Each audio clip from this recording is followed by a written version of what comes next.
सुधांशु जी जल्दी से बात जवाब दीजिए। आपको असल में जवाब देना चाहिए जो संजय सरकार ने बोला। वो एक तो गुजरात मॉडल पर सवाल खड़े कर रहे हैं और उनका ये कहना है कि आपके लिए सिर्फ ये मौका होता है अपनी पॉलिटिक्स को साधने का, वरना आपने कितने लोगों को भगाया बताइए। लेकिन एक सेकंड, उससे पहले ये कुछ नंबर्स है जो बंगाल में है वो हम बता रहे हैं। एक सेकंड सर, बंगाल में घुसपैठियों की पहचान का काम शुभेंदु सरकार ने शुरू किया है और उसमें तेजी आई है। बंगाल में डिटेक्ट, डिलीट एंड डिपोर्ट की नीति अपनाई जाएगी, जो पहले से ही बोल चुके हैं गृह मंत्री अमित शाह। बांग्लादेश बॉर्डर की ओर घुसपैठियों की भीड़ है और ऐसे पूरे दक्षिण 24 परगना और ये पूरा इलाका जो मैं उनसे पूछ रही थी, इन तमाम जगहों पर बताया जा रहा है कि कई सौ जो ऐसे लोग हैं जिनके पास पेपर्स नहीं है, बांग्लादेश से आए हुए हैं, वो जा रहे हैं। ताराबंदी के लिए बीएसएफ को इतनी जमीन भी दे दी गई है और वो अपना काम शुरू कर रहे हैं और चिकन स्नैक तो दे ही दिया है उन्होंने केंद्र सरकार को। अब सुधांशु जी जवाब दीजिए। हाँ, बहुत मैं जल्दी जल्दी जवाब देता हूं। जो विनय जी ने कहा, हमारे लिए राजनीतिक मुद्दा नहीं है। याद करिए, इंदिरा गांधी की सरकार लाई थी आईएमडीटी एक्ट, जिसमें यह था कि अगर आपको लगे कि कोई बांग्लादेशी घुसपैठिया आपके इलाके में रह रहा है तो आपकी ड्यूटी आप साबित करिए कि यह बांग्लादेश में कहां का है। उसे साबित नहीं करना है कि वो भारत का है। उस एक्ट के खिलाफ सुप्रीम कोर्ट में कौन गया था? सर्बानंद सोनोवाल, जो हमारे पूर्व मुख्यमंत्री हैं असम के। 2004-5 में हम उस समय कोई ना असम में ताकत थे ना बंगाल में ताकत थे, और 2007 में क्वेश्चन किया सुप्रीम कोर्ट ने आईएमडीटी एक्ट, और क्या कहा कि यह दर्शाता है कि बांग्लादेशी घुसपैठिए का प्रॉब्लम भारत पर एक्सटर्नल एग्रेशन के समान है। उस जमाने में हमने मुद्दा उठाया जब ना हम बंगाल में कोई ताकत थे ना असम में ताकत थे। तो हमारे लिए यह मुद्दा जो है कोई राजनीतिक लाभ हानि के तराजू का नहीं, राष्ट्र की एकता और एकात्मता का मुद्दा है। दूसरी बात मैं कहना चाहूंगा संजय सरकार जी से, भाई साहब, बंगाल में आप लोगों के आपके लिए मुद्दा क्या है बताता हूं। अरे, देश में सर्वाधिक वैज्ञानिक प्रतिभा पिछले 100 सालों में अगर किसी ने दी है तो बंगाल ने दी है। अब पता नहीं, इन्हें पता हो ना पता हो, बहुत से लोगों को, हम आपके दर्शकों को ना पता हो, कालाजार की दवा अगर खोजी थी तो वो बंगाल के एक वैज्ञानिक उपेंद्र ब्रह्मचारी ने, उन्हें नहीं मिला नोबेल प्राइज। मेघनाथ साहा का नाम 7 बार नॉमिनेट हुआ, नोबेल के लिए नहीं मिला। जेसी बोस, जो कि फादर ऑफ ये वायरलेस कम्युनिकेशन, बाद में 2012 में दुनिया ने माना कि मार्कोनी के साथ उन्हें, बहुत सारी चीजें हैं। हिंदू केमिस्ट्री पे किताब लिखी प्रफुल्ल चंद्र रे। मगर जानते हैं साहब, टीएमसी की सरकार ने कितना साइंस एंड टेक्नोलॉजी के लिए बजट दिया पिछले सरकार में? 180 करोड़। और इंडस्ट्रियल सेंटर रहा था बंगाल, उसके लिए कितना दिया? 1100 करोड़। और लाखों करोड़ के कर्जे में डूबे हुए बंगाल में मदरसों के लिए बजट दिया 5713 करोड़। यानी साइंस टेक्नोलॉजी के लिए 180 करोड़, औद्योगिक विकास के लिए 1100 करोड़ और मौलवी मदरसों के लिए 5713 करोड़। अब आइए बंगाल का मॉडल और गुजरात के मॉडल की बताते हैं। इन्होंने बकरीद पे 3 दिन की छुट्टी की, जबकि मुस्लिम इंप्लॉइज जो हैं राज्य सरकार में वो 1.8% है, और जहां अभी तक भाजपा का भी शासन नहीं था। गुजरात में सबसे लंबे समय भाजपा का शासन है, मुसलमानों की आबादी 8% है और जो कर्मचारी हैं वो 7% है। मुसलमानों में सबसे ज्यादा जकात अगर आता है तो वो गुजरात से आता है। तो हमने हर ढंग से एक मॉडल दिया। अगर हर गांव में सबसे पहले बिजली पहुंची थी तो वो गुजरात में पहुंची थी। और लास्ट में एक और बात कह दूं, देखिए भाई साहब, आप समझदार व्यक्ति हैं, आप कहते हैं ट्रंप आए तो पर्दा क्यों लगाया गया? अरे भाई साहब, पर्दा उसके लिए नहीं लगाया जाता है। जब G20 की समिट हुई तो यहां भी ग्रीन पर्दा लगाया गया था। कारण क्या था? जब ऐसे संवेदनशील सिक्योरिटी वाले लोग जाते हैं तो हर घर की हर खिड़की के ऊपर स्नाइपर नहीं तैयार किया जा सकता है, तैनात नहीं किया जा सकता है। तो क्या किया जाता है? एक पर्दा डाल दिया जाता है ताकि दूर से कोई स्नाइपर अगर कोई टेलीस्कोपिक गन से करना चाहे तो उसे मूवमेंट गाड़ी का दिख ही ना रहा हो। उस सिक्योरिटी प्रोटोकॉल को ये करने लगते हैं। यही नासमझी के कारण विपक्ष की यह स्थिति निरंतर होती चली जा रही है। ठीक है संजय, छोटा सा इस पे जवाब, क्योंकि आपने ही पर्दा वाला सवाल पूछा था, उस पर छोटा रिबाटल, फिर मुझे अमित जमई के पास जाना है। नहीं, पहले तो मैं कोटी लोकसभा के अंदर में सिमडेगा विधानसभा पड़ता है विनय जी, इसको हम थोड़ा रेक्टिफाइड कर दिया। आपको रह गया पर्दा। पर्दा तो ये तो हर जगह दिखाते जाते हैं, कोई पर्दा दिखाते पाते हैं। देश के आज सबसे ज्यादा नौजवान अगर रास्ता में है, कुछ काम नहीं है, कुछ धंधा नहीं है, जिसमें व्यापार नहीं है, कुछ नहीं है, तो इसका कारण ही है बंगाल में आते आते चारों तरफ से जिस तरफ से हंगामा मचा दिया। जो आदमी 2 रुपया रोजगार करके खाते थे उसको दुकान तोड़ दे गया। तो अगर 50,000 आदमी को नौकरी दे नहीं पाए, लेकिन 20 लाख आदमी को अच्छा शासन दे ही रहे थे, तो फिर जनता ने क्यों हटा दिया? जल्दी से अमित जमई जी। अरे अभी तो आपकी सरकार वहां गई है, अगर आप लोग इतना अच्छा काम कर रहे थे तो उसके लिए भी आप इन्हीं को जिम्मेदार ठहराएंगे। अमित जमई चले गए? हम तो लोकतंत्र उपाय में नहीं हारे हैं, हम तो लूट तंत्र उपाय में हारे हैं।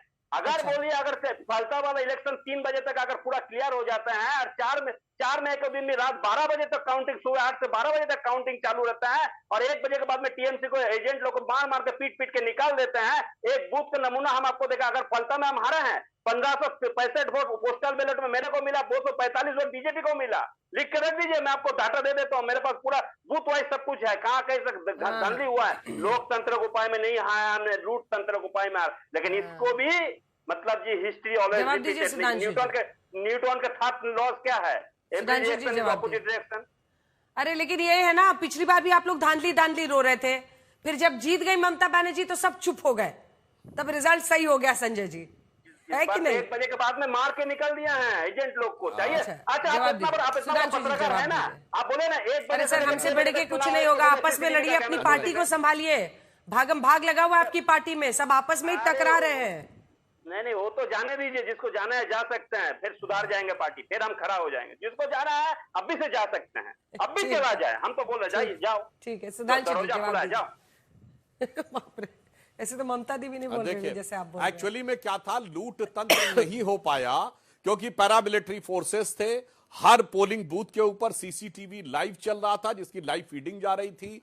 चुनावी हत्याएं नहीं हो पाई और लूट हत्या नहीं हो पाई, इस कारण से हुआ। और जहां तक हमारे राइस की बात है, संजय जी, 2011 में हमें 3% वोट मिला, हम अप्रासंगिक पार्टी थे। 2016 में हमें 10% वोट मिला, हमें 3 सीटें मिली। 2021 में 77 सीटें मिली, 38% वोट था, और 2021 में 46%। ये एक नेचुरल ग्रोथ थी। आपके रणनीतिकार 2021 में कहते थे कि आपकी गिनती 30% से शुरू होती है, वो तो सुविधा की राजनीति थी। 30% तो मुफ्त का मिल गया है, पहले तो धर ही लो, उसके ऊपर 10-12% चाहिए था।